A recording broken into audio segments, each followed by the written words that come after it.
Doctor घाळी कॉलेजमध्ये राजर्षी शाहू आणि सिंचन या विषयावर चर्चासत्र. राजर्षी शाहू जयंतीनिमित्त करण्यात आलं आयोजन. डॉक्टर घाळी कॉलेज आणि गडिंग्लज पाटबंधारे उपविभागाचा सहभाग. गडिंग्लज पाटबंधारे उपविभाग आणि डॉक्टर घाळी कॉलेज यांच्या संयुक्त विद्यमानं राजर्षी शाहू आणि सिंचन या विषयावर परिसंवादाचं आयोजन करण्यात आलं.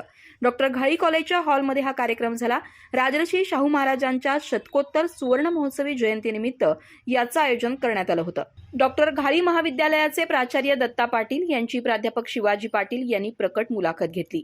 यावेळी बोलताना डॉक्टर पाटील यांनी शाहू महाराजांच्या दूरदृष्टीचा, त्यांच्या शेतीविषयक धोरणाचा, त्यासाठीच्या अभ्यासाचा तसंच धाडसी निर्णयाचा आढावा घेतला. शाहू महाराजांचं वैशिष्ट्य होतं की जे जिथं जिथं जायचे महाराज तिथून नवीन ती शिकून यायची. राजाकडे असणारी शिकण्याची क्षमता त्यांची शेवटच्या क्षणापर्यंत होती आयुष्यात.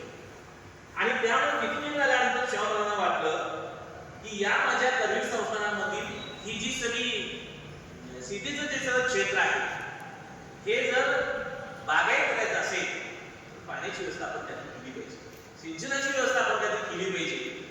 या संदर्भातला विचार 1902 साली त्यांना 513 त्याच्या डोक्यात आला.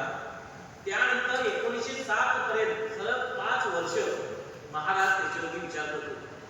म्हणजे एखादी योजना जर सुरू करायची असेल तर ती डोक्यात आली की लगेच कार्यान्वित करता येणार नाही. त्याचा परफेक्ट प्लॅन असावा.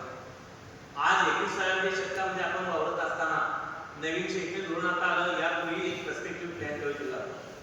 आपण आपल्या प्रत्येक विभागामध्ये काम करत असताना एखादी गोष्ट करायला लागलो की त्याचा पर्स्पेक्टिव्ह प्लॅन केला जातो. आपण महाराजांनी सुद्धा त्या काळामध्ये असा पर्स्पेक्टिव्ह प्लॅन केला होता. या सिंचन व्यवस्थेत 1902 ते 1907 ही 5 वर्ष महाराजांनी विचार करून आपल्या सर्व विचारी लोकांना एकत्र आणून एक प्लॅन तयार केला. आणि त्या प्लॅनमध्ये राधानगरीच्या धरणाचं बीज त्यांच्या मनात 1907 ला हे धरण आपण बांधूया असा विचार महाराजांच्या मनात आला.